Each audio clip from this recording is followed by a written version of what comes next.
Hi, I'm John Rowland with Highland Park Lapidary, and I'm here in our facility in Cebu, Philippines. And I got requested from a couple of customers to do a video to show you how to check your front and rear bushings on a feed screw. So come up in here, and the way we check is actually very, very simple.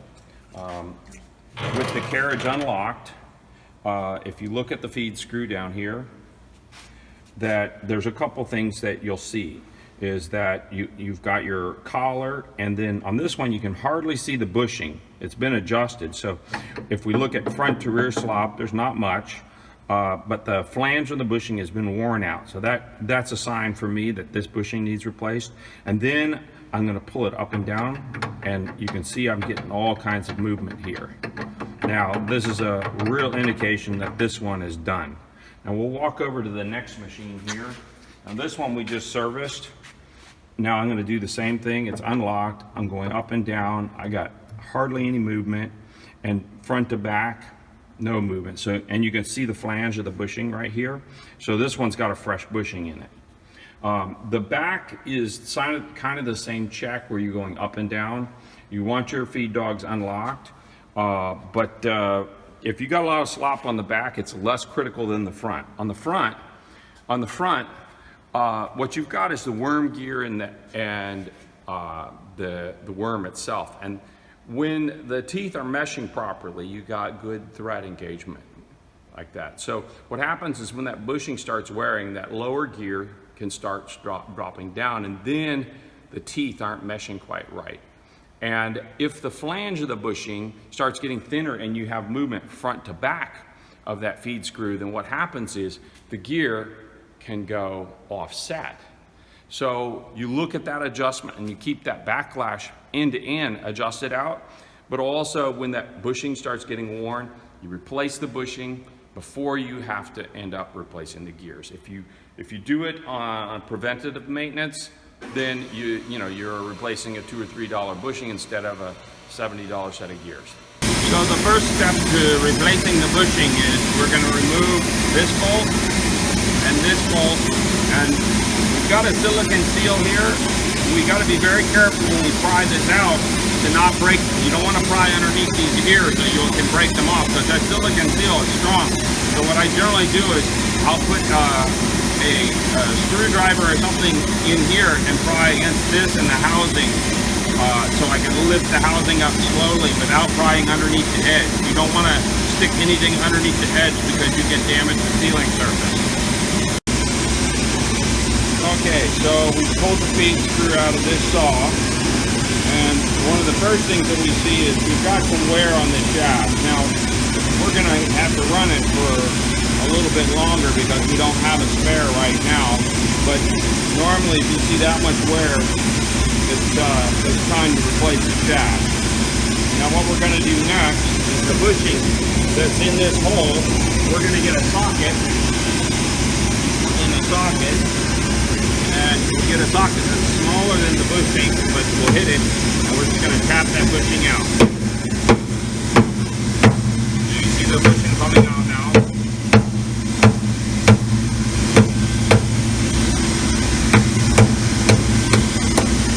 There's the old bushing. You can see it's quite worn. So now what we're going to do is we're going to get a bolt, and we're going to pull the new bushing in using a bolt. Now looking at this worm gear, you'll see that the worm gear teeth are sharp here, and our teeth on the main gear aren't too bad. The worm needs to be replaced on this as well. Now we've got our bushing in, and we can tap it in. Really straight. Then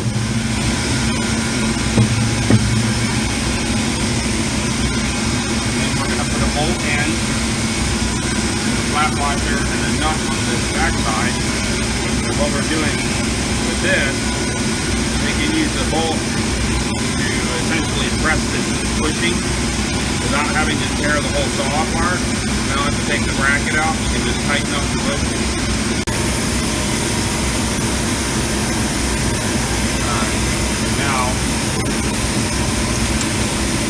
Tighten the bolt up, it just pulls that bushing right into the bolt.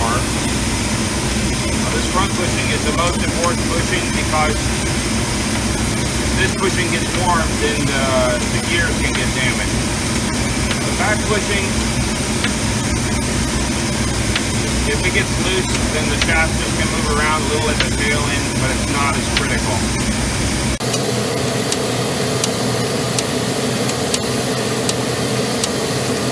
Pull it all the way in until it seats perfectly.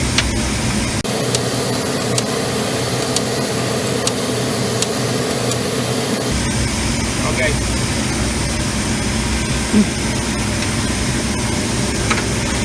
Now we'll take the bolt loose.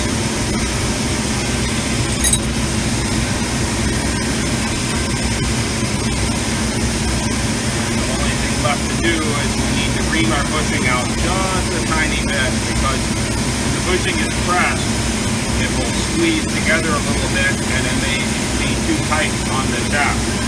Having a 1/2 inch bit, we're going to be very careful, slowly. We're just going to remove a tiny bit of material. Okay, and we're going to check the fit of the shaft now, but it shrinks the hole in it a little bit when we press it in, so it's 1/2 inch bit. If you use it carefully, bring it out just to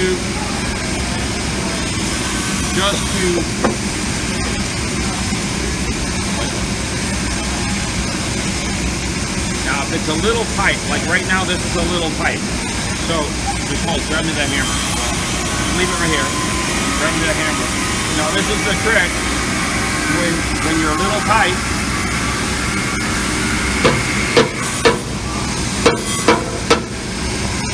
and that will loosen that bushing up, because you want it as snug as you can.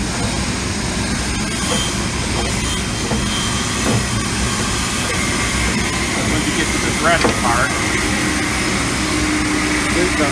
you need our bushing.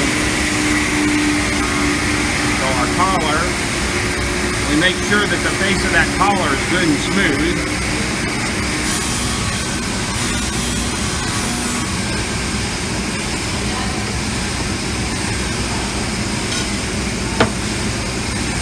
Now we have to line up our backside.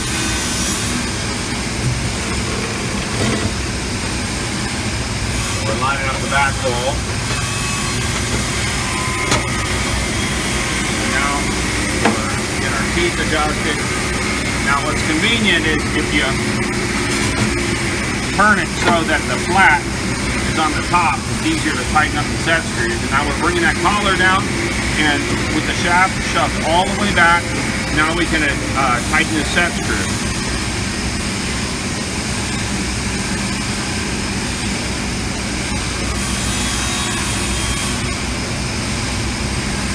Now when we tighten the set screw up, we're making sure that we get right in the middle of the flat, otherwise that set screw can come loose.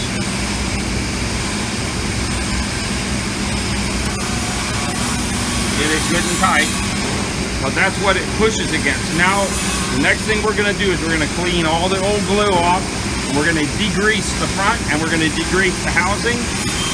So then when we put the silicone ultra black on it, it makes a good seal.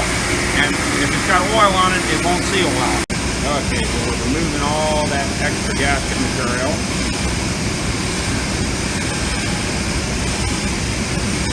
Just scrape it off with a razor blade, careful not to dig into the paint or anything. And once we got the gasket material all scraped off, then we can use a cleaner like Mr. Muscle or 409, but we'll wipe it down with some rags first, and then we'll clean all the oil off our hands, all the oil off the front, and then we'll 409 it or Mr. Muscle it, and get it squeaky clean. If you can't rub your fingers on it and feel that it's dry, then basically you're not ready. We've got our cover. We're making a bead. So we don't want to go too crazy on the bead, but we want to have enough. It's better if you get a little squirting out than if you don't have enough. So make sure we got no gaps.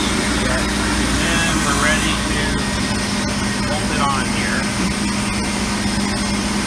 So we cheat and we use a long bolt in one hole, and that allows us to line up one hole before we stick the glue up against it, because when you stick the glue up against it, if you're not perfectly aligned, then you smear glue all over the place. But now that bolt's holding it in place. And then we put the second bolt in, put right into the hole, start it my finger, and we can snug the right bolt up. We'll kind of hold everything in place. Then what we'll do is we'll take after we snug it up, we'll take the second bolt out. We'll hold it in place so it doesn't fall or anything. And then we'll put our second bolt in.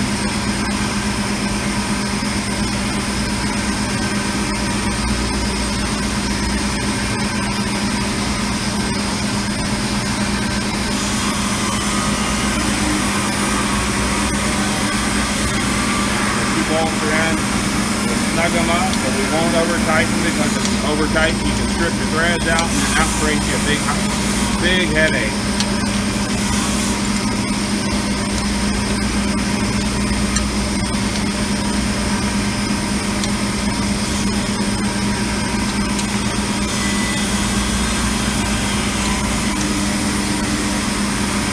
Now this excess glue here, we don't bother wiping it off, we leave it. Doesn't look bad if you're careful. And so we'll let this dry for 1 day, and then we'll put the oil in it and fill it up just below half with an 80 weight gear rod. Hey guys, thanks for watching our video. There's a link in the top right hand corner that gets you to our website. It says www.hplapidary.com. If you like this video, certainly select like and also subscribe. And if there's also videos you want us to do, put that in the comments. We're happy to look to see if we can shoot more videos that help you.